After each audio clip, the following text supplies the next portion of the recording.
All right, light up those pumpkins, everybody, because we are live coming at you from Halloween Daily News headquarters. Let's see who else is alive and awake out there tonight.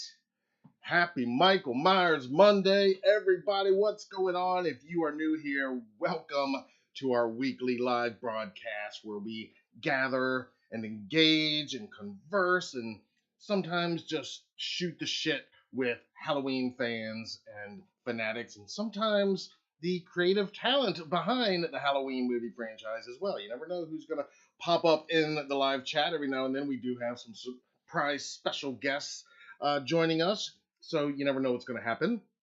But and to all my returning friends, happy Michael Myers Monday, everybody! We made it through another week, and if you're here, you made it, and you made it through another Monday. So congrats, everybody! Toast to you guys. Happy Michael Myers Monday. Hope everybody is doing well. Thank you for joining me tonight. Right off the bat, I got to give props to ProtectSafes.com. Drop in a $10 Mr. Sandman super chat in the live chat to get us kicked off in style this week. Thank you so much to ProtectSafes.com. Let's see, turning over here to the live chat for a few minutes. I see who's some early folks that have joined us here. Halloween Ends updates. Byron, of course, in the house. Jennifer is here. Happy Michael Myers Monday. Adam, 80s fan, is here. Phil has checked in. David Suber. Brett Patrick is here. Hardyverse is here. Everybody checking in with their lit pumpkins. Young Major in the house. Patrick Ring. Awesome. All right, lots of familiar friends and names checking in tonight. Excellent. I think I got a fun show for you tonight. Not a ton of news again. We do have a little Halloween Ends update to talk about. I'm going to talk about CinemaCon, and I'll throw my 2 cents in as to the likelihood if a Halloween Ends trailer is going to premiere there later this month. And probably the more important question, when we might see it, how soon we might see it after that. Spoiler alert, I don't think it's going to be too soon after that, but we'll talk about that in a few minutes. And I do have 2 small little news items, not even really news items quite yet, because it's nothing really announced quite yet, but just some franchise related items that I'm keeping an eye on, so I figure you want to keep an eye on as well. We'll do some Triple M shout outs at the end of the show, as usual, like we always do, like to wrap it up that way. And I'm not gonna really do a show and tell to kick off the show today. We're gonna do a little chat, and then we're gonna get into the HN's report. But later on in the second half of the show, I'm going to leave a little bit of room because we're going to do something just a tiny bit different tonight, since it is a bit slower with the news. I guess we'll call it a special feature, something I've wanted to do for a while. And we're going to take a look at the Halloween and Michael Myers references that can be found within the new Scream movie and some of the others movies in the franchise as well. So I'm going to be taking a look at that on the occasion of tomorrow's release of the new Scream 2022 on Blu-ray, DVD, and 4K. It's out on digital right now. So we're going to be talking a little bit about Michael Myers within the world of Ghostface in the second half of tonight's live show. But first, like I said, I want to hear from you guys. That is what sets these lives apart from everything else, is the interactivity that we can do here. So I'm going to be trying to slow things down a little bit, take my time. It gets hard sometimes. I get excited and just, but I'm going to try to talk a little bit slower, take my time, take a breath in between things, and turn it over to you guys as much as possible tonight. So that's the plan. Happy Michael Myers Monday, everybody. Adam says, cool shirt. Thank you so much, man. I appreciate it. Yep, picked this up at one of the conventions along the way. Y'all know I'm a big Batman fan too, so it kind of takes, the Batman and Robin and Michael and Laurie, and, anything with a giant pumpkin. That's a winner too. So yeah, it's one of my favorites. Thanks for noticing, man. I appreciate it. NC Voorhees has checked out. What's up, man? Happy Michael Myers Monday. Appreciate you being here.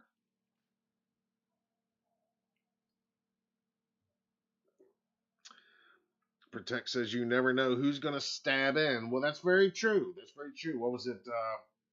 Was it 2 weeks ago we had Christopher Nelson pop up in the live chat for a little while. Or was that 3 weeks ago? I don't know. Time flies sometimes, but I think it was just 2 weeks ago when he was in here.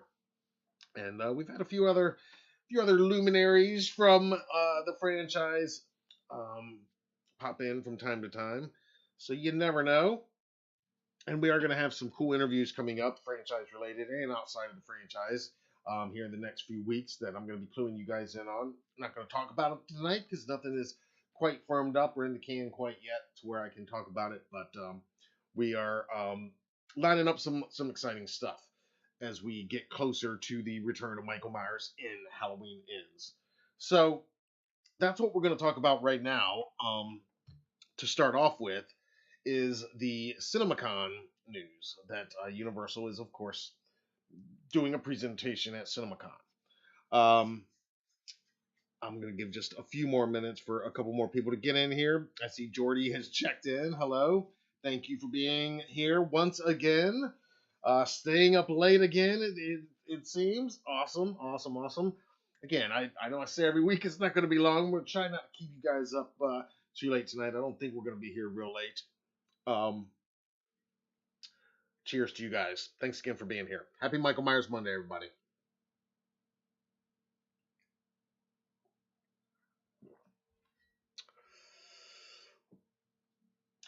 Did you see, before we get to CinemaCon, did you see the new episode? Christopher and Sean's new episode, The Thing with Two Heads. Speaking of Christopher Nelson, they dropped a new episode for us all today.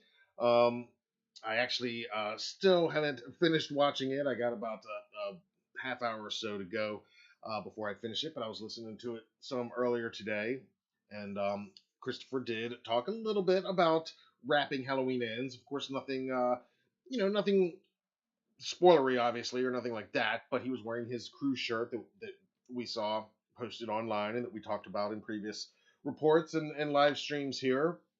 And he did well. I mean, as far as the film, he said that he thinks we as fans are going to like it, and that goes without saying.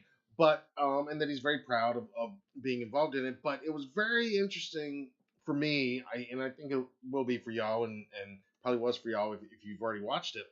Um, he does speak about how it's a bit bittersweet right now, and how after 4 years, over 4 years, when you count the prep and then the filming in early 2018 and all the way through the wrap just about a month ago, and these three films over 4 years, a little over 4 years, and a lot of them, it's pretty much been the same behind the scenes crew, um, the same family of filmmakers, pretty much. David Gordon Green's production company, a lot of the same talent in front of the camera, and even more behind the scenes.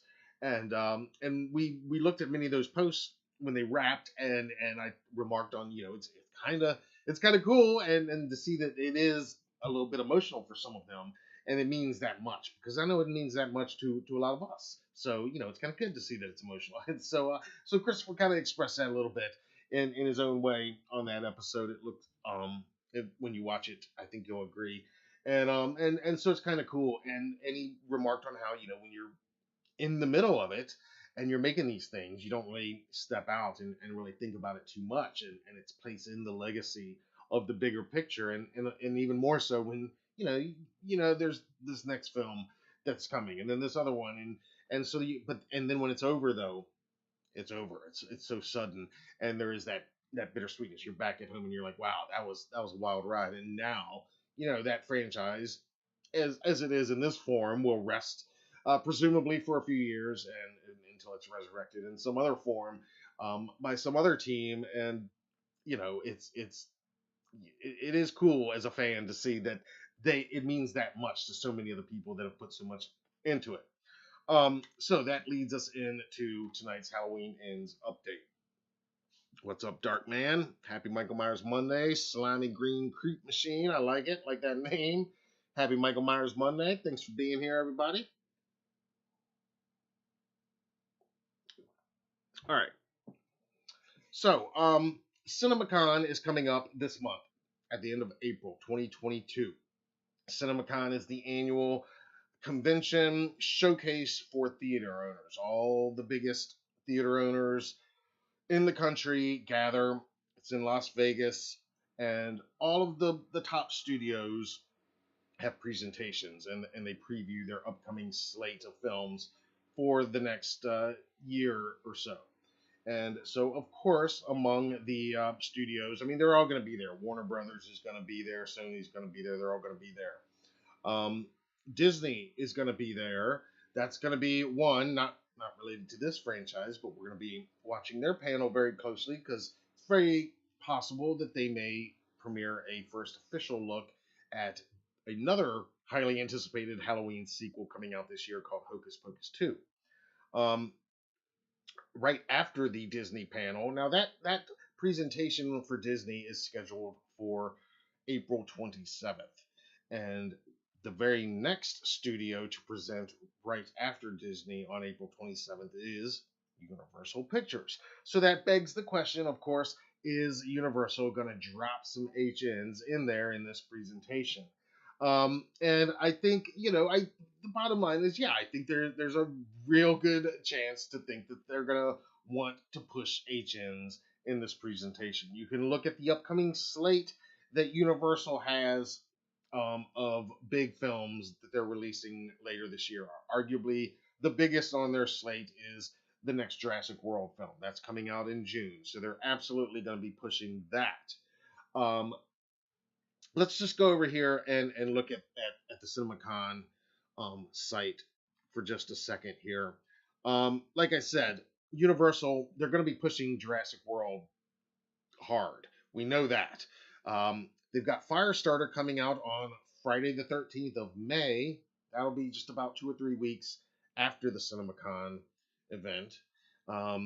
Again, in June, right after Jurassic World, we've got The Black Phone.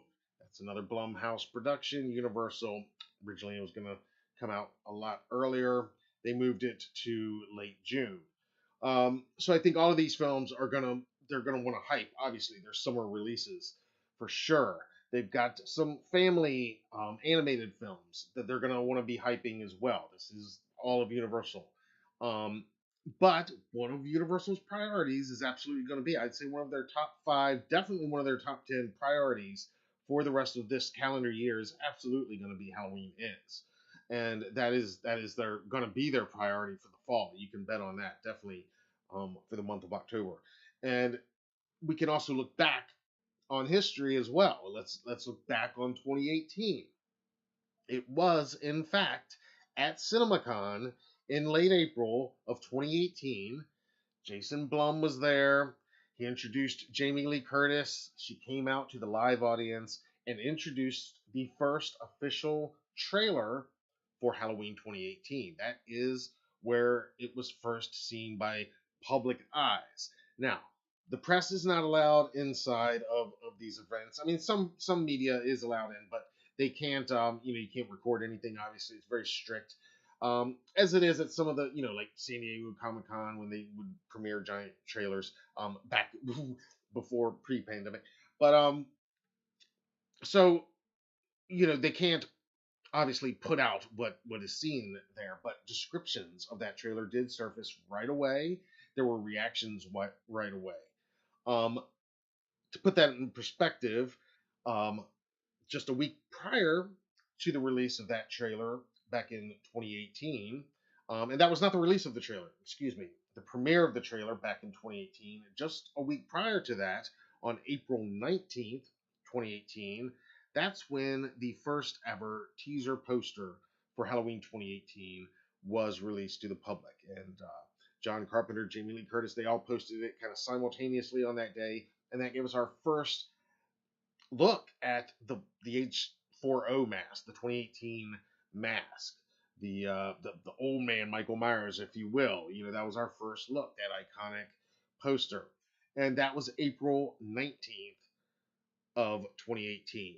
1 week later at CinemaCon, they premiered the trailer for that audience, which is mainly the theater owners. Obviously, they want to get them hyped up. Now, for reference, the trailer itself was then not released online and to the public right away.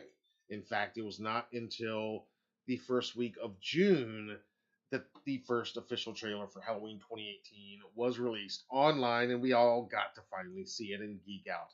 So, to put that in perspective, again, we can look at HK. Last year, the trailer for that was released even later. But, of course, 2021, everything was delayed numerous times in a lot of cases, and marketing was constantly shifting because studios just didn't know and weren't confident too far out that theaters were going to be open, that things were going to stay in theaters, release dates were going to stick. So everything was a little bit compromised, not the least of which was compromised when, as you'll remember, last year the first official trailer for Halloween Kills was leaked online roughly a week before it was going to be officially premiered and released out to the public online. And that same night, they put the trailer out as well as the first poster. Then there was no April release then, but then again, nobody was really marketing their films that far out, 6 months out at that time. Anyway, just because of the way things still were in April of 2021. So that brings us to this month. Let's go over to the CinemaCon website, shall we?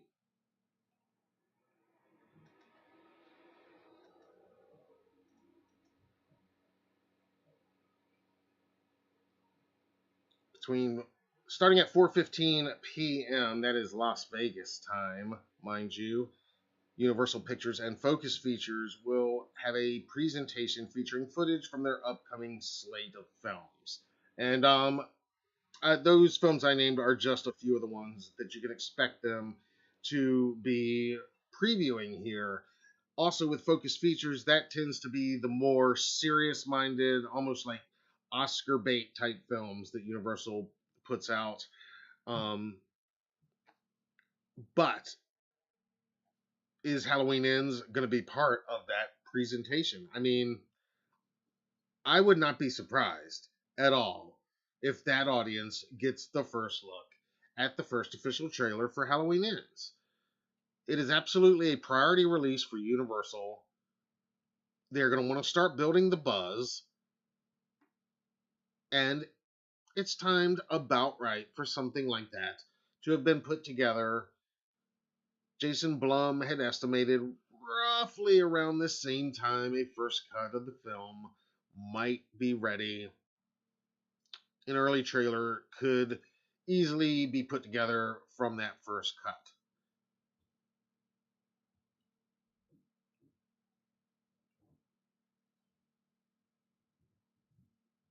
Here's something else to keep in mind. The night before, on Tuesday, April 26th at CinemaCon, there's a special event happening that evening. Universal and Blumhouse have their own special 2 hour block where they are going to premiere the full film, The Black Phone. This is Scott Derrickson's new horror film. It looks really good. Now, that film opens late June. That the release date is June 24th, I believe.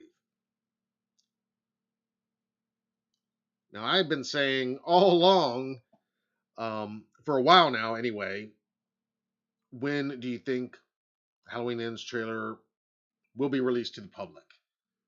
And my best estimated guess, and that's all it really is here, it's just an educated guess, just using what we know about marketing and kind of looking at how they did roll out the previous films. I've said, look for it the week of the Black Phone. Look for it late June. It makes perfect sense for that trailer to be playing in theaters, brand new, as audiences are going to see The Black Phone, this big Blumhouse horror event movie with Ethan Hawke, Scott Derrickson, director of Sinister and The Exorcism of Emily Rose, and Marvel's first Doctor Strange movie. And it's a universal release as well. And it being June, it lines up right with the same timing as the release of the 2018 trailer, and as it turned out, the release of the HK trailer. So I still would say don't get your hopes up too much that trailer is going to be put out online at CinemaCon. But I do think between these two events, I mean, it might even be this April 26th screening of The Black Phone where they want to just surprise the audience with the teaser trailer, the first official trailer for HN's, just like it's going to play before The Black Phone in theaters. They're hoping. They might want to give this audience, which is the theater owners, that experience that they're hoping theater owners are going to get excited about giving to us, the moviegoers. So it could be even as early as Tuesday, April 26th, that evening, when the first reactions of the trailer might surface online, on Twitter, on social media. Um, but if not that night, then I would not be surprised at all if they do premiere a trailer during the Wednesday, April 27th presentation with Focus Features.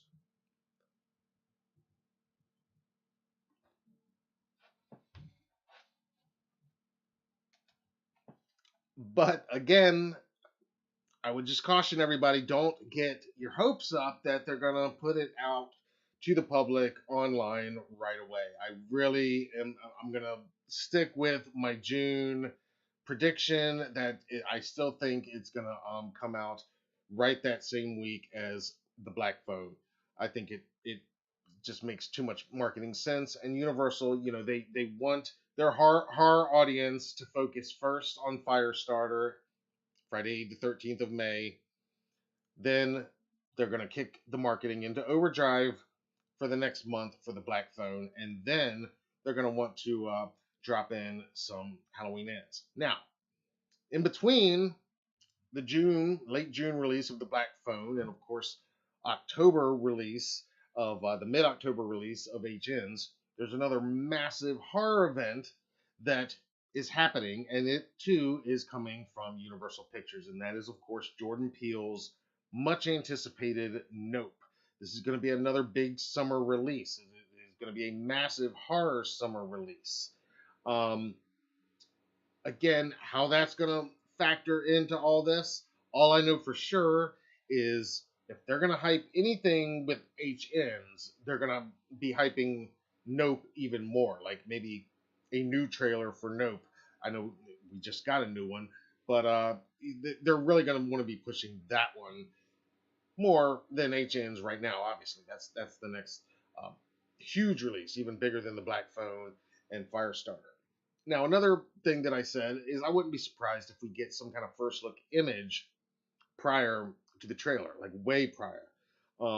Like in the previous releases, we usually get a few photos. Maybe it's an Empire magazine exclusive or a Total Film cover or something from Fangoria. I totally think we're going to be getting some of that stuff here fairly soon. Um, I mean, it could be a poster released this month, right ahead of CinemaCon. That's how the marketing went with 2018. They dropped that poster 1 week later. They got the buzz going on the trailer, and that led into a couple early images, which really were dropped all within a 5-day period right before that trailer, and everything kicked into overdrive then. And that was very successful in 2018. Obviously, it made a ton of money, and it was super successful strategy for Universal. So I wouldn't be surprised if they're going to try to follow something very similar this time around. Let's see what you guys are saying in the live chat over here.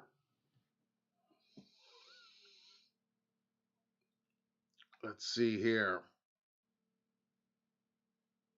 Patrick Ring says it was a good episode. Nice to see them both together in person. Oh yeah, on Sean and Christopher's, absolutely.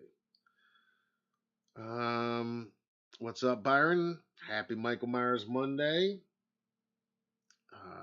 It's gore time topic. What's up, man? Happy Michael Myers Monday. Adam says, will we ever see Jason again? Oh, of course. There'll be more Jason movies. just not for a little while, but yeah, it'll absolutely happen. Let's see here. David Suber, what's up, man? Rock on. Darlene is here. Happy Michael Myers Monday. All right, so CinemaCon is happening Wednesday, April 27th. Like I said, that screening of The Black Phone, that's going to be the previous night. So, while that's a very exciting time, it's also going to be a little bit stressful for some of you, for some of us, because if you want to avoid any spoilers at all, that's going to be the very earliest that some footage of this film is going to absolutely be out there, and some reactions are going to start to surface just from the trailers. And if you don't want to watch the trailers, it's going to be increasingly hard from that moment on to avoid what people are saying about it. Um, but all eyes will be on CinemaCon for sure. No matter what, no matter how you look at it, I mean, Universal's got a stacked slate of horror movies, and like I said, that's just in the horror genre. They've got other family friendly stuff and more serious minded, like drama type stuff from Focus Features that they're going to be hyping up as well. But I do think Halloween Ends is part of that. Is it as big a part as the program in this year's program as 2018 was? I don't know. That's debatable. I mean, I kind of think it is. I mean, last year HK surpassed expectations and overcame so many obstacles that people were stressing about and still made a ton of money.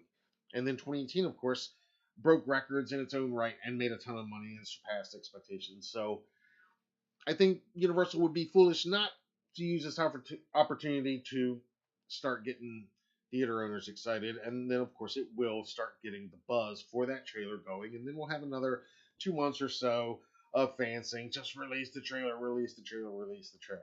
Maybe it won't be that long. Look, like I said, I'm sticking with late June, the week of the Black Phone, as my best guess for when they're going to drop that trailer. But I would be more than happy to be wrong about that if they want to release it early, and that would be great. And I'm totally here for it. So, um, but it will be interesting to see what kind of reactions come out of CinemaCon for sure. And more than that, are we going to get a poster or some kind of first look image around the time of CinemaCon to kind of whet our appetites a little bit? I've been thinking that we're going to get something like that very possibly this month of April. I think my prediction initially for when they drop the poster is the same week they open Firestarter, Friday the 13th of May. I think Universal and Blumhouse would love to have NHN's poster up in theaters, up on the wall as you're going to see Firestarter. People that remember the first Firestarter movie goes back to the early 80s. The Stephen King novel goes further back than that. It's an iconic franchise in its own right. Stephen King, of course, an iconic horror property, IP, if you will. And if Stephen King can even be called an IP, I don't think so. But you know what I mean. I mean, it's going to be similar audiences. It's kind of prestige horror in a way, like HN's is kind of. Um, is it prestige horror? It is for me. I think they are. These illustrious franchises and names in horror, Carpenter, King, names like that. I mean that raises the prestige factor a lot for me. I think so. Um, so that's what I've been saying all along. Is that's probably when we get the poster that week, so that it can be up in theaters on Friday the 13th weekend when everybody's going to see Firestarter. That makes perfect sense for me. Then, just over a month later, here comes the trailer. That doesn't mean that we don't get anything before then. Like I said, it could be just a photo, just something, some a magazine cover that the magazine doesn't come out until after the trailer does, because we know that there is going to be those tie-ins and those magazine articles and those cover stories. We know that's going to happen. It's happened with every one of these movies, and if those were monumental, if H18 was monumental for the 40th anniversary, I mean, this is the culmination of this entire current trilogy. So everybody's gonna want a piece of that in some way. So we're gonna be seeing a lot of that, and it's gonna be happening really fast. That's the craziest thing, especially compared to how long we had to wait, as it turned out, for better or worse, for HK. This is just gonna seem like such a fast turnaround. So as I said, as we were waiting for HK, let's just enjoy the anticipation because it is, Christopher hit on this on his show today, and I've hit on it before, but I mean, this is a great time to be a fan of this franchise, and then it's going to be a little bit weird when this movie comes out. I mean, by no means do I think it's going to be the end. I've said that, and I don't think we're going to have to wait super long for movement on some new project, um, especially if it makes a ton of money. I mean, money makes Hollywood go round. We all know that. So um, anyway, moving on. That's what we know about CinemaCon for now. And that's my thoughts on that. That's my best educated guess on that. I'll be paying attention to what happens out of there. A couple of those nights actually. A lot of cool stuff coming from various studios, not franchise related, but obviously that Universal one on the 27th. All eyes are going to be on that. And we'll be back here to talk about it, whatever happens, with you guys and to get your feedback. So don't be shy. Let me hear your thoughts right now on all this in the live chat. If you think they are going to drop a trailer before that live audience right there at CinemaCon, and will you be reading the reactions when they surface? If they drop that, or when they inevitably do premiere it, I'd love to hear your thoughts on that as well. And if you're watching this not live on a replay or something, then please play along at home and drop us a line down in the comments below and let us hear your thoughts. I'm going to turn over here to the live chat here for just a minute.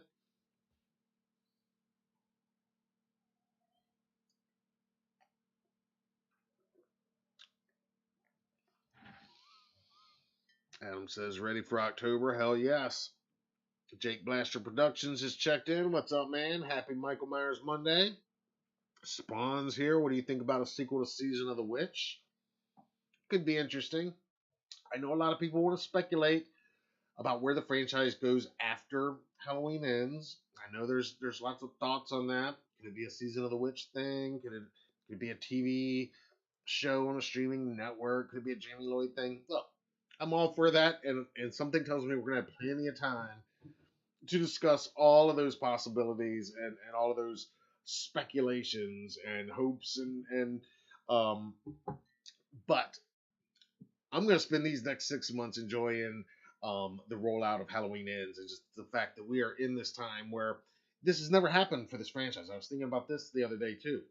That if you think about this is the 13th film in the franchise, and we never had this happen before, where it was 3 films with essentially the same people making all 3 films, 1, 2, 3, and the same people in front of the camera, behind the camera, and also I love all the films of the franchise and so many of the sequels, but to have these films take so much time and care to tie in, to try their best to tie in and honor that original film, and still have the Easter eggs and the little tributes here and there to the other films throughout the franchise. Yeah, I mean, this is a great time, and so I'm just enjoying that we're in the middle of this right now. I will gladly speculate and comment on where they may or where I might want them to go after this after the release of Halloween Ends. How about that? But yeah, I mean, the bottom line is I love Season of the Witch, so I'm always for anything to do with that, and there'd be tons of ways to go back to an anthology format. So yeah, bottom line there is yeah, I'd be all for that, no problem. Jake wants a sequel to Halloween 4. Well, if you saw my interview with Danielle, I mean, she would be down to reprise Jamie, and of course, it would be a recall. It'd be something where you'd have to ignore the events of Curse, and if not Curse and H5, which I kind of think would be the way to go, and you could do that. I think the only question would be is Universal, the guys in suits who don't really know who Jamie Lloyd is, like we dedicated fans do, would they ever bite on that? Would they ever approve something like that? It's a little more niche for the universe, which, Star Wars can afford to do things like that and do stuff like Rogue One, because they're, that's Star Wars, and they can do these kind of more franchise neat niche type things within that franchise because they're so massive to begin with. I don't know if Halloween could pull that off, but I would be all for it, and it's great that she'd be down to talk about it. So start the petition, get Malik's attention. David says, "Amen, Matt. Thank you, brother. Thank you. Thanks for being here too, man. Happy Michael Myers Monday. I hope y'all doing well." All right, so hopefully I covered CinemaCon. Again, not really anything that you haven't heard. I wish there was more. I wish I had some kind of confirmation for you or something. I really don't think we're going to get that. I think it's going to be what it was in 2018. It's going to be a presentation. They're going to preview pretty much everything they've got from now at least through October, if not beyond there. That's definitely going to include Jurassic Park, Nope, their kids movies. I think they got a Minions movie and something else in that realm. So that's probably their big four. Halloween Ends might be make that top five though, and it's definitely in their top 10. So we'll see. But you guys let me know what you think. And I'm certainly fine with the trailer not dropping quite yet. Again, I go back to it's gonna be here before we know it, So I'm gonna try to enjoy the anticipation. I know it's hard sometimes, but I'm just gonna try to just soak it in. It's gonna be a little while, after this movie comes and goes, that we have something like this to look forward to. Hopefully, it won't be too long, but it's definitely gonna be a little while. I think it's not gonna be next year. I don't think by any means. Although that'd be a nice surprise. The movie ends, and then we get a hey, we'll see you next October, and Halloween Returns. Wouldn't that be some shit if after Halloween ends they go back to the Halloween Returns title idea? Anyway, that's a whole other thing. There is just a little bit of other news. Again, this isn't really news, but just something I'm keeping an eye on that you might want to take note of. You guys know I love the Myers inflatables that I got last year. You hopefully you saw the videos. If you were watching, we did. I had them down here for some Monday nights, but I got the 3.5 foot Stabby Halloween Michael inflatable, and then we got the 5 foot knife holding Michael Myers animatronic, and they are kind of they're not really um, movie accurate by any means. I call it the Charlie Brown Michael in a way. They're kind of Jimmy's cartoon looking Michael Myers. And but apparently they're releasing, I think it appears that they're going to be releasing another inflatable this year, not animatronic, another inflatable. And this one is going to be in the photorealistic lineup. And what that means is it will be a basically an image of possibly James Jude Courtney's Michael Myers. I'm thinking probably it'll be another Halloween 2 license. That's what Jimmy had last year, and that's what I'm thinking this will be. So it might be Dick Warlock's Halloween 2, probably the same image that they used on the cardboard cutout. It will be an image like that, like something from the film itself, not, in other words, not the Charlie Brown cartoon version that they put on the other two inflatables. Um, that's if this indeed is happening. This is listed on Morris Costumes website right now. You can see the price tag's a little hefty, close to $100. Definitely got to see it before getting it, but I'll probably end up getting it most likely. You guys know me, but I definitely am curious to see it, and I'm assuming it's gonna be life size, like a 6 foot. Um, or taller even. It doesn't say the height. We can go down here. Yeah, the box dimensions 12 by 12 by 12. So I mean, and it doesn't have the product dimensions up yet. So just something I'm keeping an eye on that I wanted to clue you guys in on that we can look forward to very possibly for the 2022 season.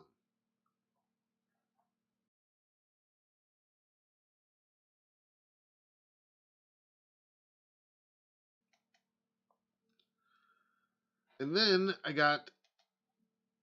here I got just a little bit of news for the gamers in the audience.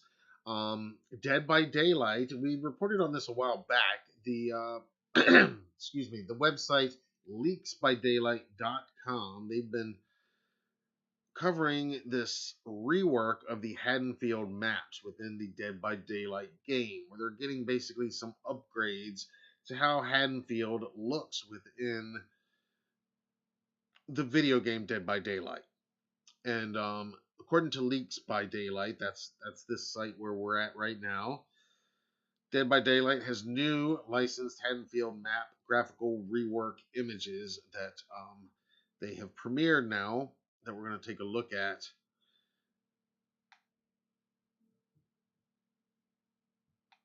And then these shots will probably be more familiar if you are familiar with the game. I admit I am not a gamer myself. This looks like a shed where Michael would definitely be getting some of his weapons from. And I don't know what's going on here. I mean, the dresser with the mirror almost made me think of Judith, but what's going on with those holes in the wall right there? If you guys know the game, you can let me know. But these are apparently, this was just posted today by Leaks by Daylight. And it's new map graphical rework on the Haddonfield maps in Dead by Daylight, where you can play as Michael and Laurie Strode, I believe. And there's parking lot.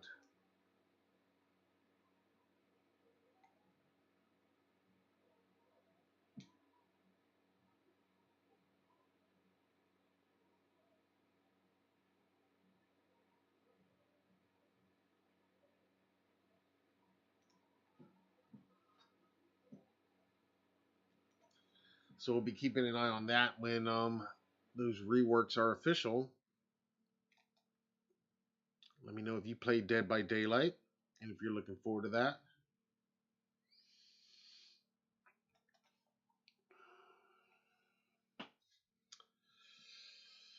David says, the rage.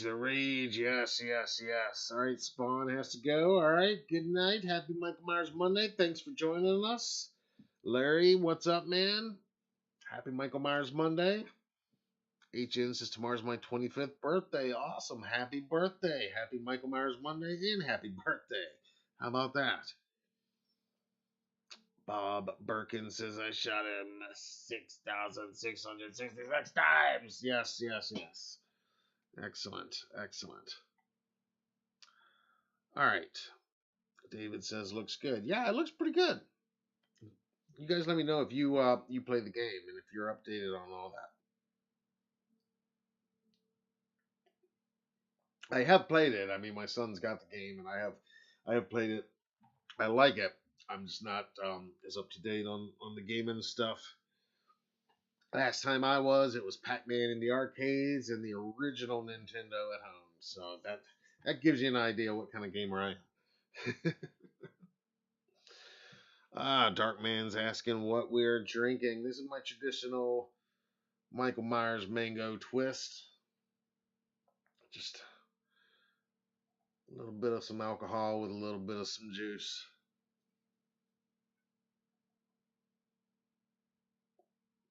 Nothing fancy, nothing too strong, nothing too crazy. It's damn tasty though.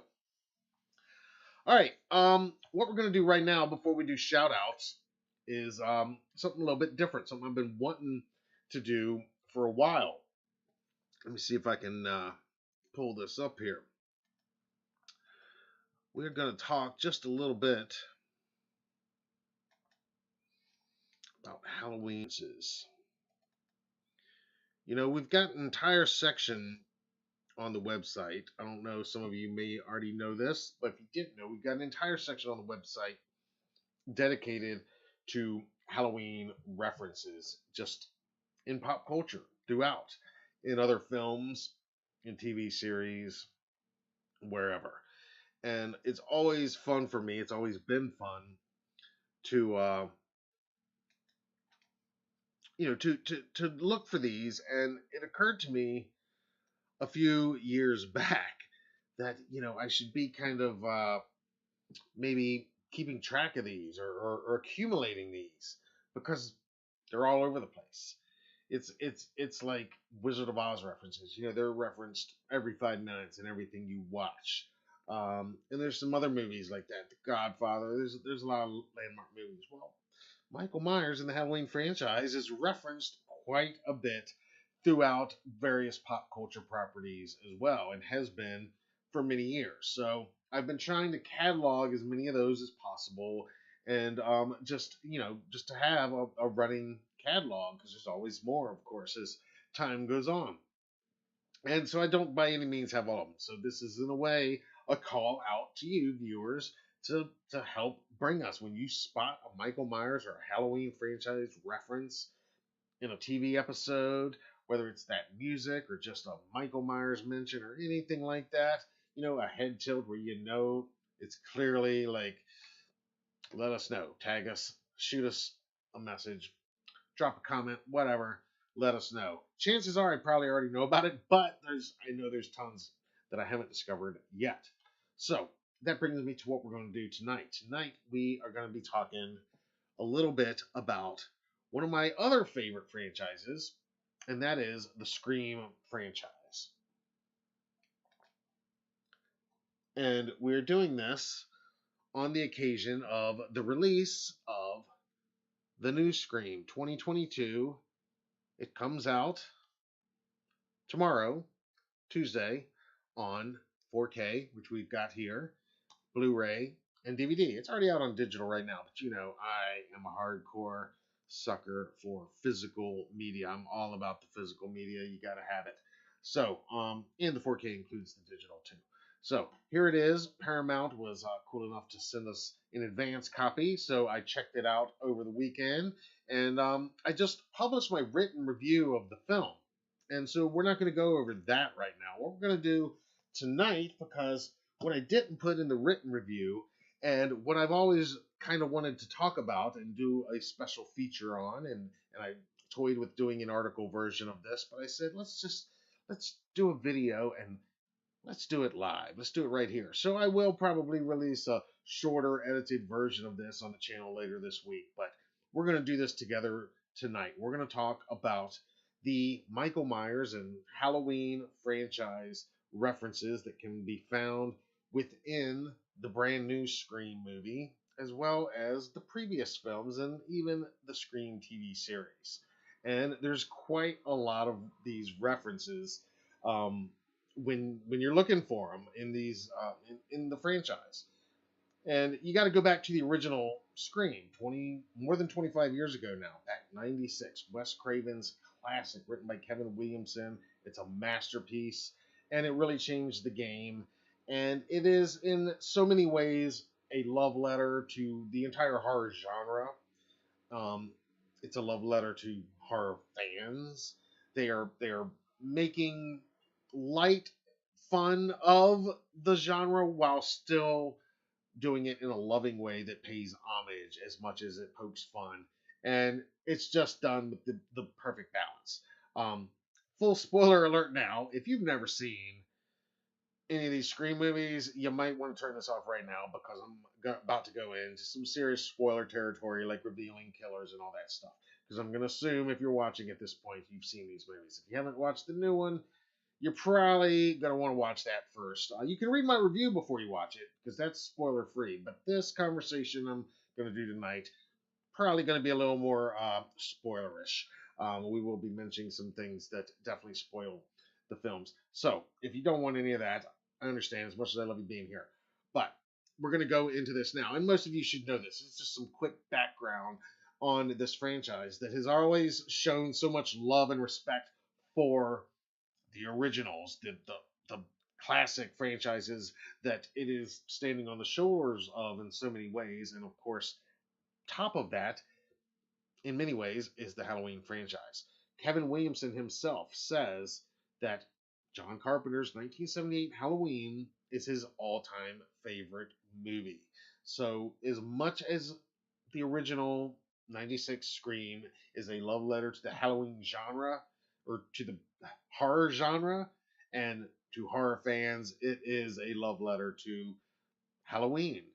And that means it's especially special to me and probably to you guys too.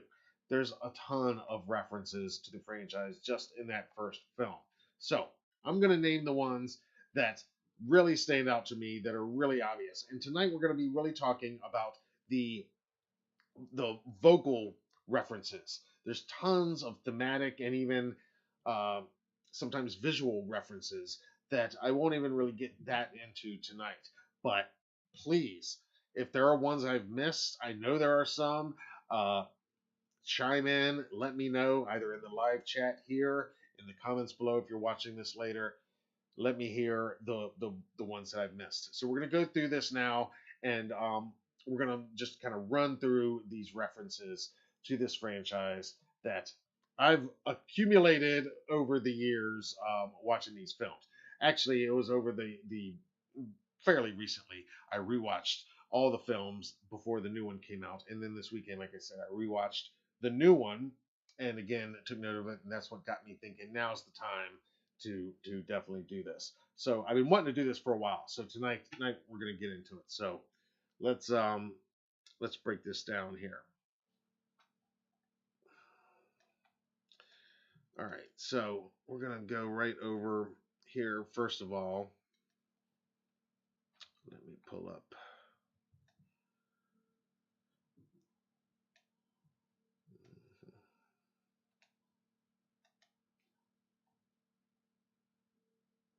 All right, there are a ton of these references. Are you guys Scream fans?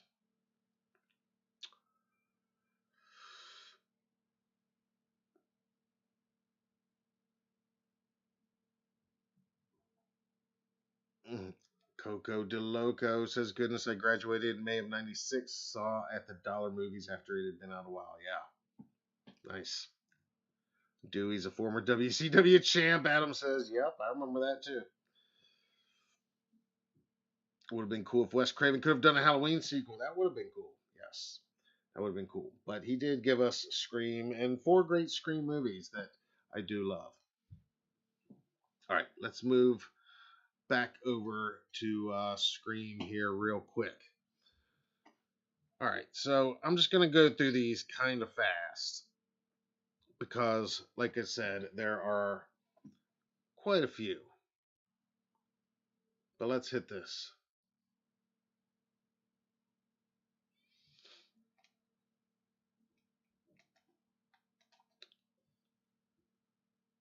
All right, so starting with the original Scream, of course, right in the opening scene with Drew Barrymore, that very first Ghostface call, one of the first things he asks her is, "What's your favorite movie?" Of course, her answer is Halloween. And so they talk about that for just a little bit there. Later on, when he gets her to play the game with him, one of the first questions there is, "Name the killer in Halloween." And she successfully, of course, does that. Michael Myers. She gets that one right. Then there's more references throughout the film. I mean, obviously, when you hear "Don't Fear the Reaper," it's a much slowed down cover version of the song. But anytime I hear that song ever, that is a clear nod. And especially considering what's going on in the film and the killer, who the killer turns out to be in the film. Again, spoiler alerts if you haven't seen it, but yeah, it's got Billy and he's making out with Sydney in the scene, and it's literally a romantically slowed down version of "Don't Fear the Reaper." So that's a shout out right there. A little more subtle one. Obviously, I'm not going to name every single time Ghostface does a head tilt or something like that. There's tons of them in there, and I'm not even going to name all of those. I will mention real quickly, though, of course, the last name of one of our main characters and one of the original Ghostface killers is obviously Billy Loomis. That name obviously goes back to Dr. Sam Loomis, the hero of the Halloween franchise, which itself is a reference back to Psycho and the hero Sam Loomis of Alfred Hitchcock's original Psycho. Of course, Rose McGowan's character Tatum at one point mentions, says the line, "It feels like this is something out of a Wes Carpenter movie or something like that." Nice little shout out to both Wes Craven and John Carpenter there.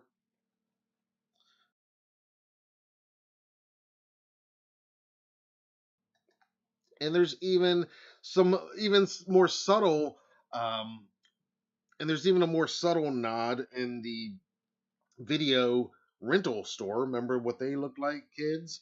Where you can see Jamie Lee Curtis featured prominently on a poster in the rental store. The posters for her horror film Mother's Boys. Look that one up, guys. Spoiler alert: she doesn't play the final girl in that one. It's also mentioned in the film later on, of course, during Randy's one of his monologues, and in the final party scene at Stu's house. Of course, they're watching Halloween itself, and Jamie Lee Curtis is talked about by Sydney and Randy as the Scream Queen. She's specifically referenced right there in the beginning of that final act. Also, during the party at Stu's house, of course, they're watching the film the whole time. Okay, they are watching John Carpenter's Halloween. Now, we call it meta now, which I guess we still call it meta because now meta is apparently what Facebook calls itself now. I don't know. But Scream was so revolutionary in so many ways, and one of the best things about the franchise is how self-referential it is. It talks to us horror fans about horror movies. It knows it is a horror movie. It is just it was a breath of fresh air when I saw it in theater for the first time, and it still is every time I watch it, especially that opening scene. But the finale scene, the ending, how they wrap John Carpenter's Halloween so effectively into it. They're watching it at the party. It's paused at the pivotal moment where Michael's got the knife up. It stays paused on that pretty much throughout the rest of the movie until that very TV set with that very killer that very literally gave birth to these killers, according to the writer Kevin Williamson. He will tell you straight up how fitting that that's what crushes Stu's head, one of the Ghostface killers. That's what takes him out. It's Michael. It's the TV. It's the horror movies they grew up on. It's so perfect. And again, it wraps this franchise so tightly into the mythology of this film. And this is just the first movie. This is just the beginning, and it's so into it. It also does something brilliant that I love, and the only other time that I know that I have seen it done that it really sends chills up my spine the same way was in Halloween 3.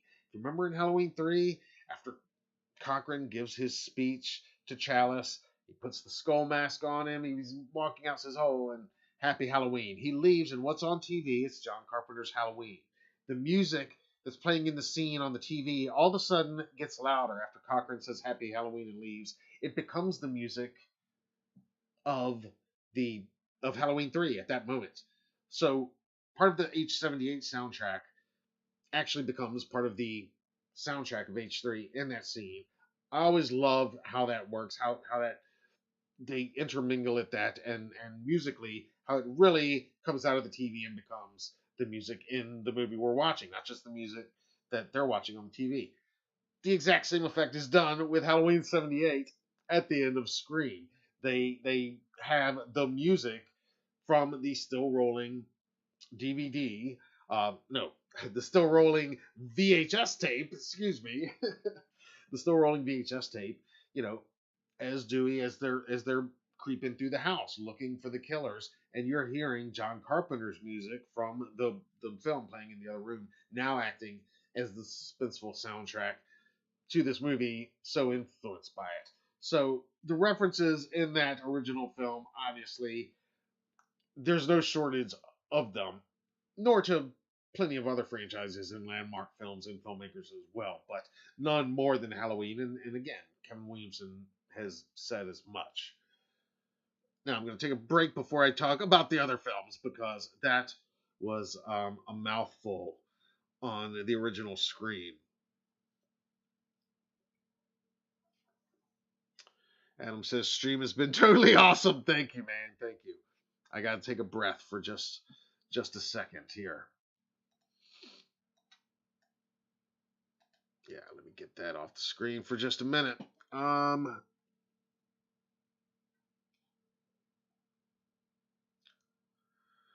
Let's see here. Darkman's got some lit pumpkins. Awesome. Um, Larry Moore says, I like Scream, but they need to upgrade the kills. All Ghostface does is stab the hell out of people. He did do some good stabbing in this last one, man. He does do a lot of stabbing. You're right.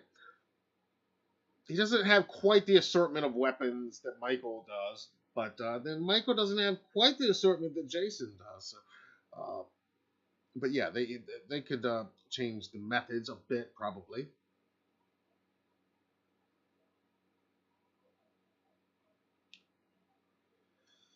Bob says, I know in the future, deep down in the long road, there will be a world linking all those maniacs. Hey, I wouldn't be surprised. I remember a world where the idea of Freddy versus Jason would never, it's not going to happen. And then it did one day. So I remember a world where Spider-Man in the same movie as the MCU would never happen, but it has. So I remember a world when all three Spider-Men from three different franchise timelines couldn't intermingle. So, yeah, anything's possible, man, for sure. Let's see here. We're gonna get back into Scream for just a second here. The rest won't take that long because there's not that many references in anything else. Um, but we are gonna go over some others. Um, with Scream 2, now there's not really any verbal Halloween references. At least not that I picked up on my last viewing. You guys let me know if I missed any. But there is a big one nonetheless. And it is the fact that the man behind the Ghostface mask in Scream 2 is, in fact, Christopher Durand.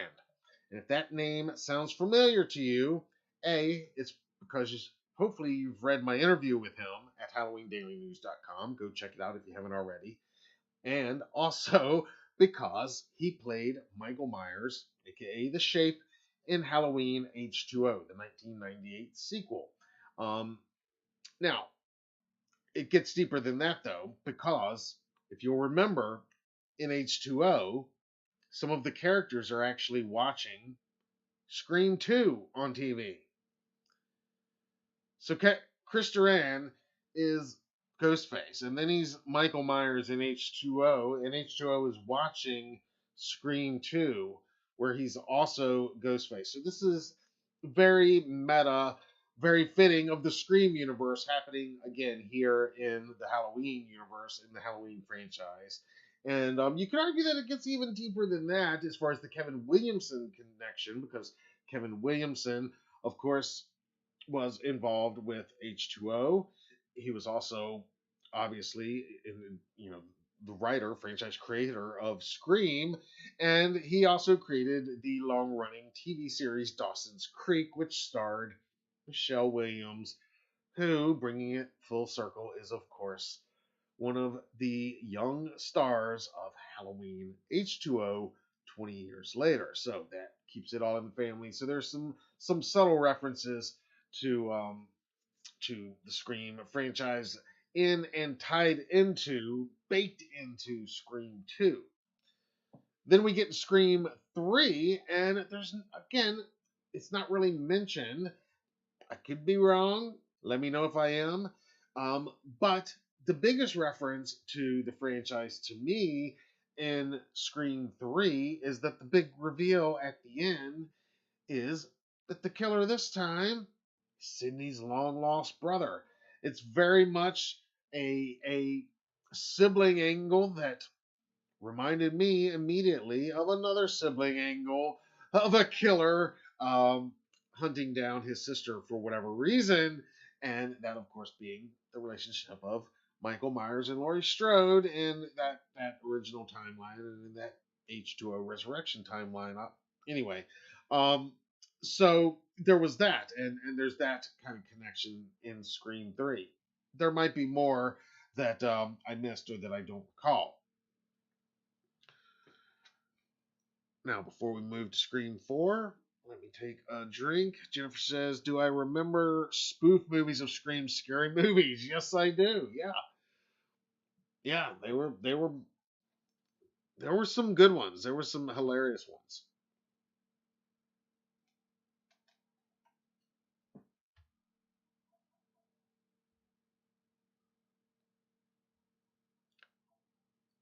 Jumping to the next decade, April of 2011 saw the release of Scream 4, and they got right into the Halloween movie references with a poster from Halloween 2. And bear in mind, this is specifically a poster from Rob Zombie's 2009 sequel, Halloween 2, clearly in view in the cinema club scenes, in the high school cinema club scenes in the film. They've got lots of well known movie posters that you can spot on the wall throughout, but Rob Zombie's 2009 sequel, Halloween 2, is clearly visible there. And they also mention, of course, Jamie Lee Curtis once again as the Scream Queen in the discussions early in the movie going on in the cinema club.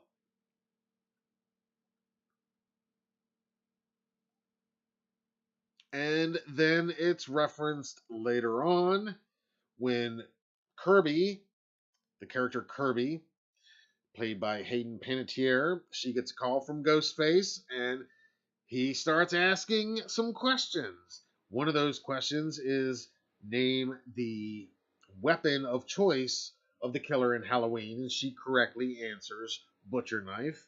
And then he begins to ask her name the remake of the groundbreaking horror film, and she cuts him off and names Halloween along with at least 24 other films that, as of 2011, had been remade. All remakes of groundbreaking horror classics. And so Halloween is again mentioned there. And then, of course, the final major shout out to Michael Myers in the Halloween franchise in Scream 4 comes in the climactic finale in the hospital as our killer Jill is making her final stab at Sydney. And I love when she says, "Why won't you just die? Who do you think you are? Michael fucking Myers?" I love it. I love it. It's beautiful. It might actually be, "Who do you think you are? Fucking Michael Myers?" I don't remember the exact line, but you get the gist of it. It's a great moment, and it's yet another shout out here.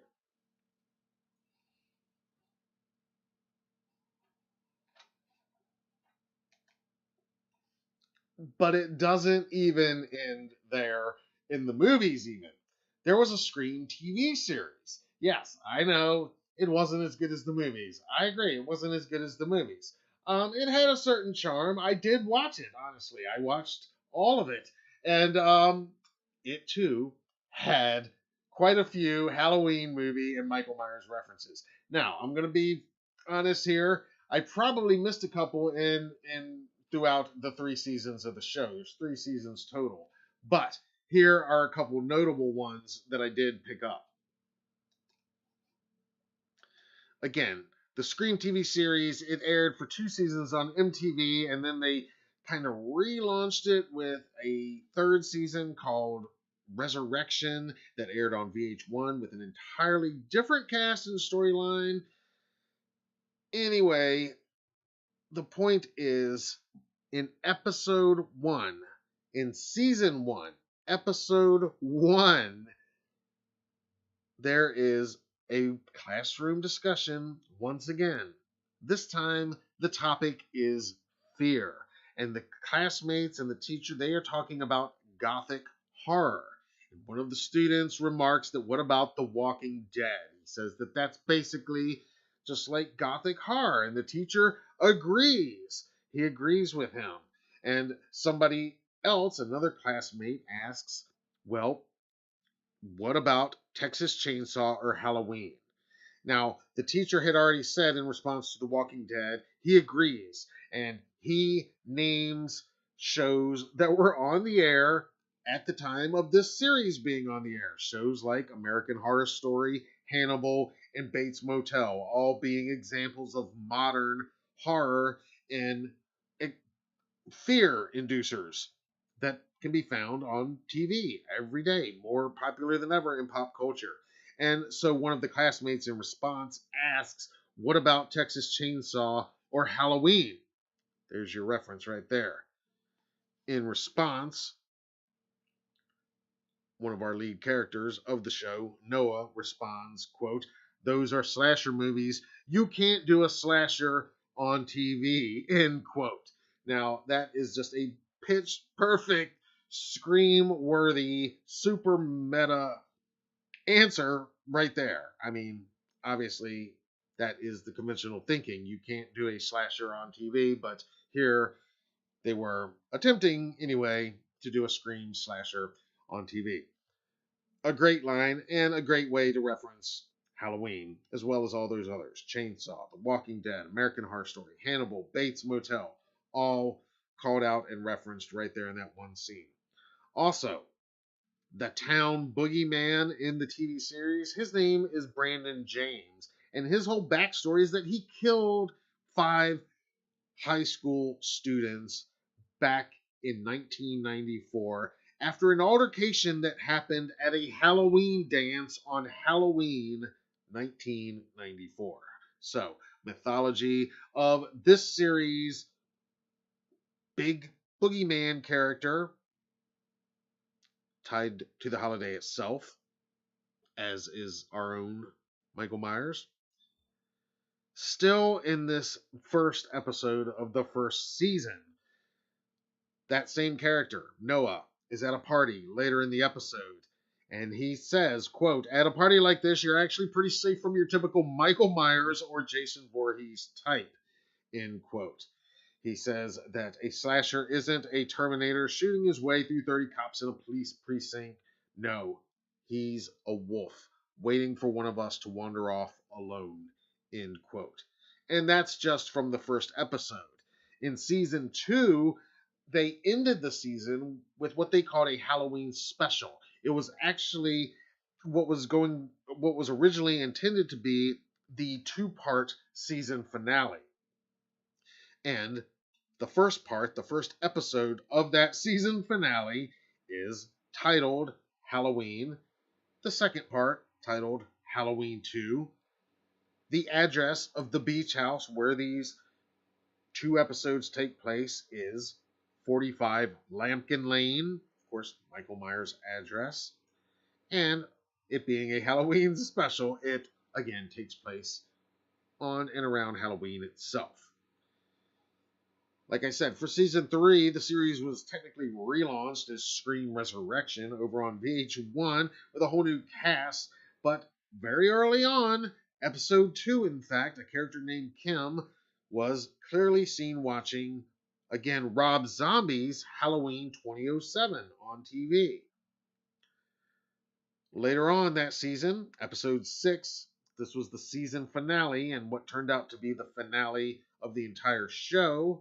A character named Beth, a very pivotal character, says the line, quote, why should Michael Myers get to have all the fun, end quote. She's the killer.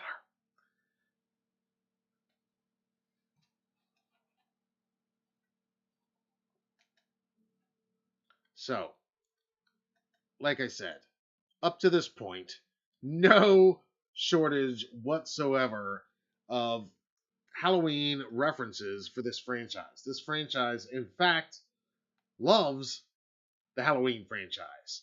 And kind of like having Roger Jackson's Roger Jackson do the voice of Ghostface, kind of like having the Ghostface mask. It's kind of ingrained that you got to you got to throw Michael Myers and this franchise a little bit of love, and I love it. And this new film is no exception. They do have a couple references to the franchise once again. And so now we're going to run through those real quick. This is Scream 2022, of course. If you haven't seen it, I don't know what you're waiting for. Go check it out. Unless Scream's just not your thing, in which case, don't. But but I really enjoyed it. Like I said, you can read my full review at HalloweenDailyNews.com. But what's not in that review is what I'm about to give you right now, which is the rundown of Halloween Michael Myers references that can be found in Scream 2022. And they start coming pretty early in the film. In the car, Richie and Sam are talking about the Stab movies within the movies.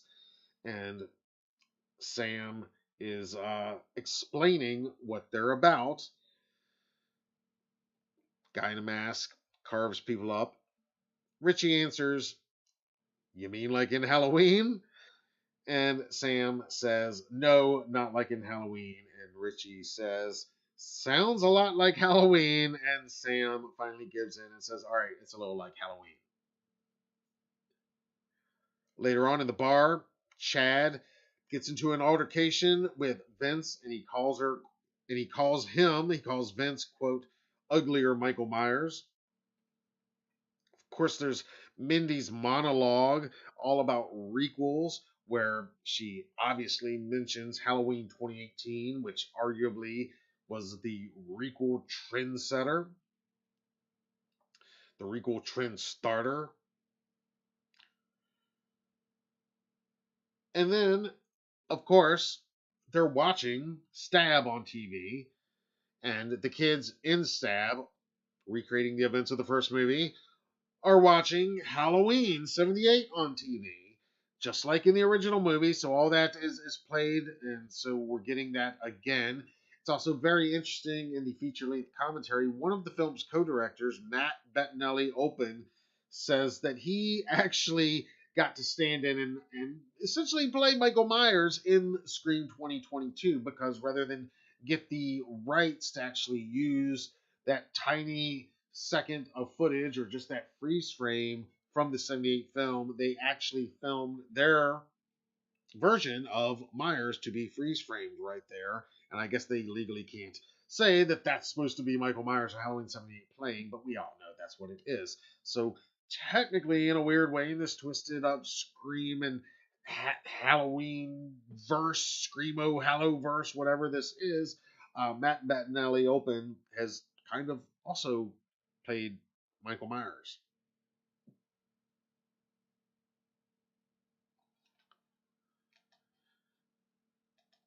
And I also was really happy to hear on the feature commentary that both of the actors who turn out to be the uh, the Ghostface killers in the new film both did get physically behind the Ghostface mask and act in a couple pivotal scenes in the film.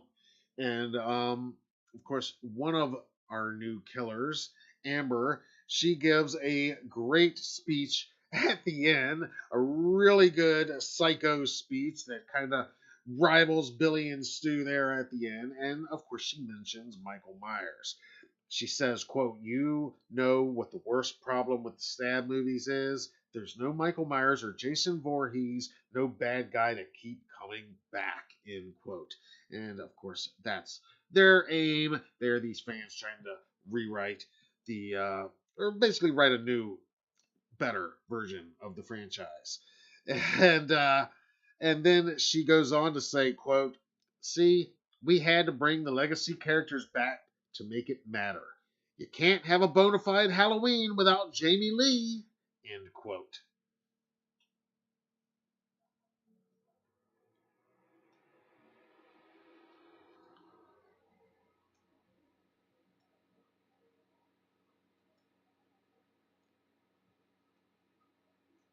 Yeah, I told you there was a lot of them in there, and there's actually at least one more really cool one too. That just again, it just shows just how much love they have for what came before. And again, it goes back to Kevin Williamson. What started it all for him? His love of movies, writing, of horror. It all goes back to Halloween for him, as we can understand. So there's another huge Easter egg, if you will, reference um, that when our character, of course, our two main characters, their names itself a wink to the franchise in a way, with their last names being Carpenter, Tara Carpenter, and Sam Carpenter. But as events turn out at the end of the film, and we learn who Sam's real father is, and that she's actually the daughter of Billy Loomis, I think that might legally make her name actually Sam Loomis. One more full circle moment back to the hero of Halloween. Again, one of our heroes of this film. So the love that this franchise, the Scream franchise, is consistently showing to the Halloween franchise, it's pretty unmatched, and it's really as much part of it, I think now. Compiling this list, I'm like, yeah, that's it's kind of like having Ghostface, having him wipe the blood off the knife, having that little knife that he uses, that hunting knife. Certain things that they just have to do. The Roger Jackson voice, if it's not there, it's just not the same. And part of that, I think, is throwing a little love to the residents of Haddonfield from the residents of Woodsboro. Let me know what you think, though. Which ones have I missed? I know there are some. Like I said, these are mainly the vocal, like the spoken homages, but there are tons of what are arguably visual or thematic homages that you could be found. And there's probably other ones that were mentioned too that I've forgotten or just missed in compiling this list. So if you got some, drop them in the live chat right now or drop them down in the comments below. And I'll add them to the running tally, the catalog of references. And if you enjoy stuff like this franchise, Michael Myers being referenced in other stuff. Like I said, we've got an entire section called Halloween References at HalloweenDailyNews.com. You can just search those words, and those articles will pop up. Or I did think to put the link directly to our Halloween References section of articles from HalloweenDailyNews.com. It is down in the description below, as is an affiliate link to Amazon to purchase this. It's out right now. It's after midnight, so it's officially out right now on physical media. Physical media rules. Um, Again, you can read my full review, my thoughts on the movie itself over at HalloweenDailyNews.com. I put that review down in the description as well, and I put a link to purchase this from Amazon as well.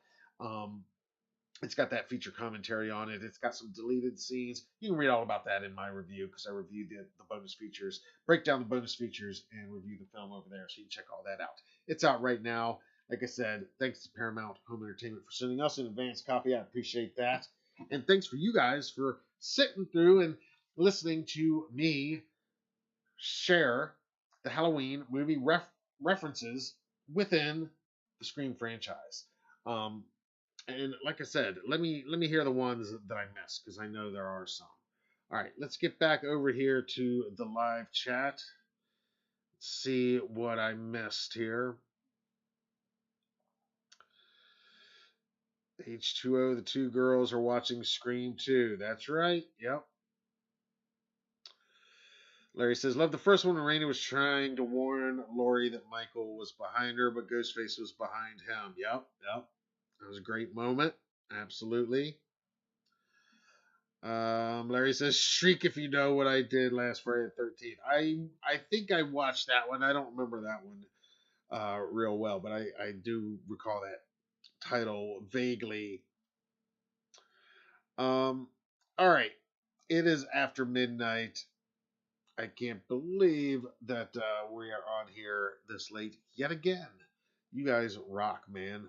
Thanks for indulging me on that screen. If you guys like stuff like that, like I said, you can find more references. I'm always compiling them. There's lots of TV shows that give a shout out to Michael Myers here and there, so I'm always looking for that. Different movies. All right, let's do some shout outs, shall we? We like to do this every week. We started this hashtag way back in 2013, and so we like to share just a couple of the posts using the Michael Myers Monday hashtag each week. So let's go over to Twitter right now. This is from the Mad Gorilla One. This is his third concept poster for Halloween Ends. I thought this was a pretty cool looking concept poster.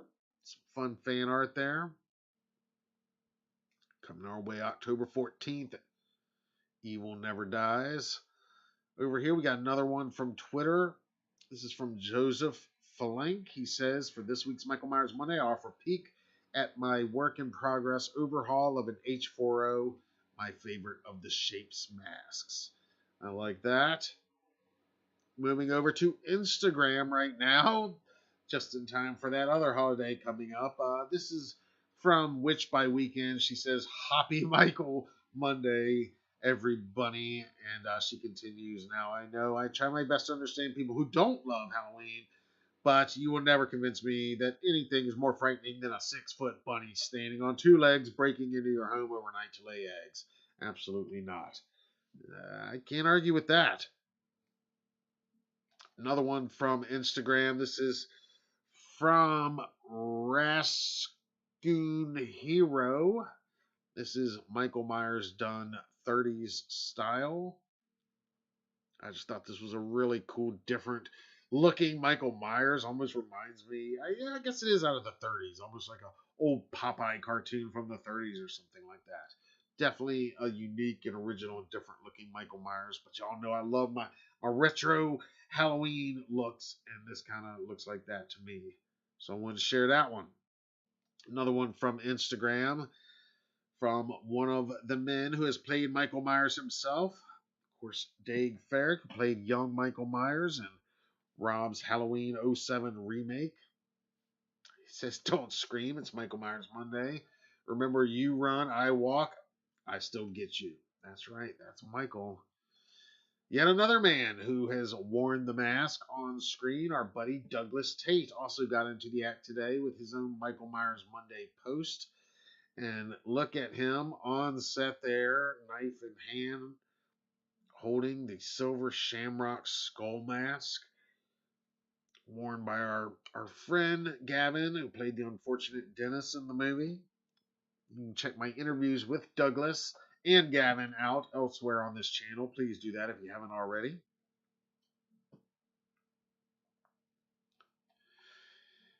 And last but not least, this is an awesome shot here posted by our friend Tyler Main at the Real Tyler Main on Instagram. He says, here's an oldie for Michael Myers Monday. 2 Mikeys for the price of 1. Me and Dick Warlock at a show several years ago. He's a class act and a great guy. Always wonderful to see him around. And then Tyler says, tag someone you think is a great person. That is just a great shot of the two of them we love. You know, I love Dick Warlock. Hopefully you caught my interview with him last year. And really cool to see Tyler here paying tribute to Mr. Warlock and a cool flashback photo from Michael Myers Monday.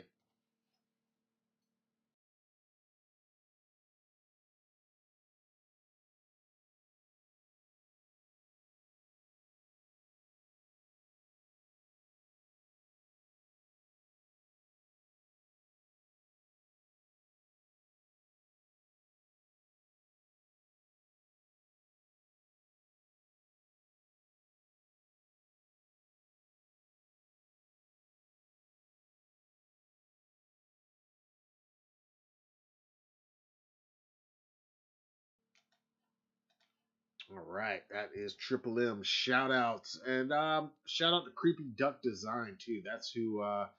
That's where I got tonight's featured image, thumbnail image for this week's Triple M.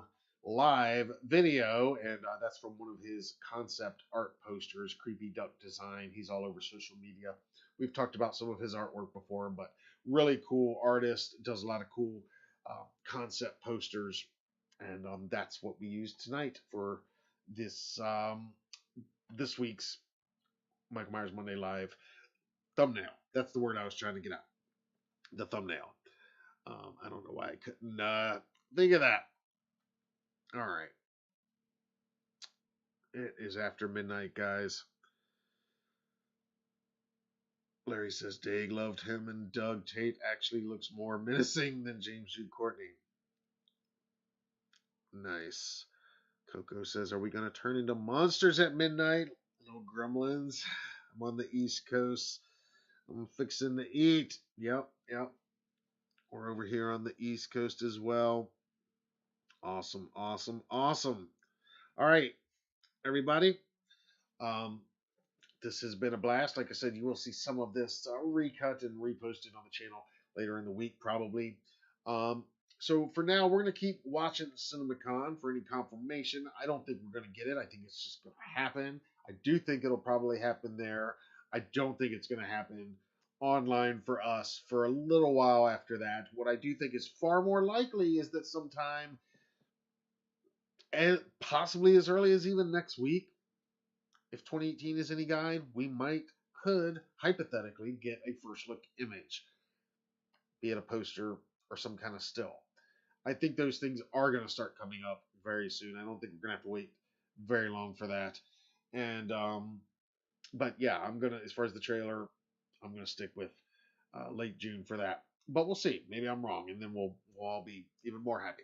So thank you, Coco, for the saying great show. I appreciate that. Young says another dope live stream. Keep up the great work, Matt. Thank you so much, man. I really appreciate it. Look, it's you guys' encouragement and just showing up and being here and dropping comments like that keep the fire lit and keep me doing it. So I do appreciate that.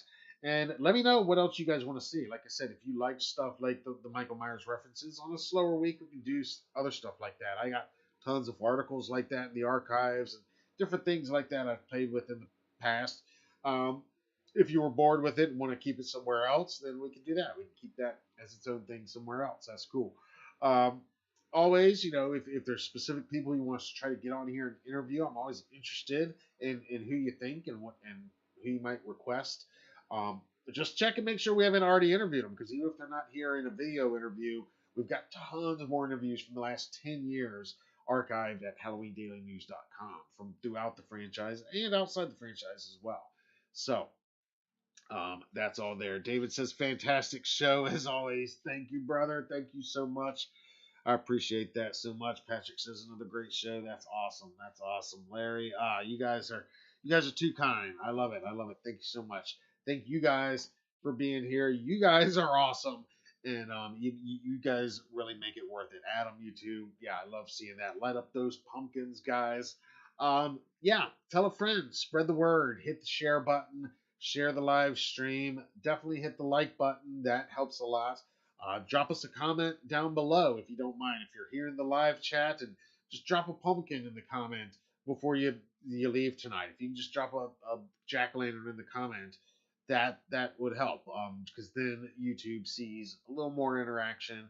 They see that our viewers are watching, they're paying attention, they're sticking it out for over an hour and a half, amazingly. So the more of that we can do, the better, and we can expand the group, expand the community.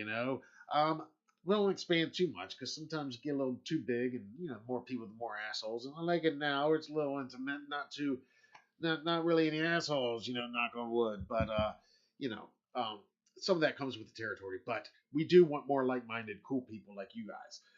So let's keep growing it. And yeah, countdown is on. 6 months, and it is going to be October 5th, and it is going to be basically HN's time. So it's going to be here before we know it. So like I said earlier, just take a minute, enjoy the anticipation, soak it in. I know we want to see the trailer. I know, oh man, if we could be at CinemaCon, man. And if you're watching this and you are going to be at CinemaCon somehow, if you're work for a theater and you're getting in there, or if you are a journalist or somebody, a fan, anybody that's going to be there, hit us up. I want to hear a firsthand account, if possible, what goes on down there. I'd much rather get that, even off the record, than what's going to be surfacing online, because who knows, it's going to be crazy. But all right, guys, you have been great. I really appreciate you hanging out with me tonight. And like I said, I look forward to hearing your thoughts down below. Let me know what Scream references to the Halloween franchise I missed. Check out Scream 2022 if you haven't already. And if you have, check out my review and tell me if you agree, or if you don't agree, you can tell me I'm wrong too. We can respectfully agree to disagree if that's how you feel, then that's fine. It's just a movie. But I did publish my review just yesterday, so if you want to check that out, it's going to be over there. And if you want to see more of those reference type videos, we can do more of that stuff too, because I got tons of them and I love that stuff. As always, though, let me know which of those we missed as well. I'd love to hear from that. Subscribe to the channel, turn on the notifications so you don't miss any of our live streams or our coverage of Halloween Ends and everything else going on here at the channel. As always, you can find more news and updates every day at HalloweenDailyNews.com. All right, guys. I'm Matt Arts for Halloween Daily News. Thank you all for watching.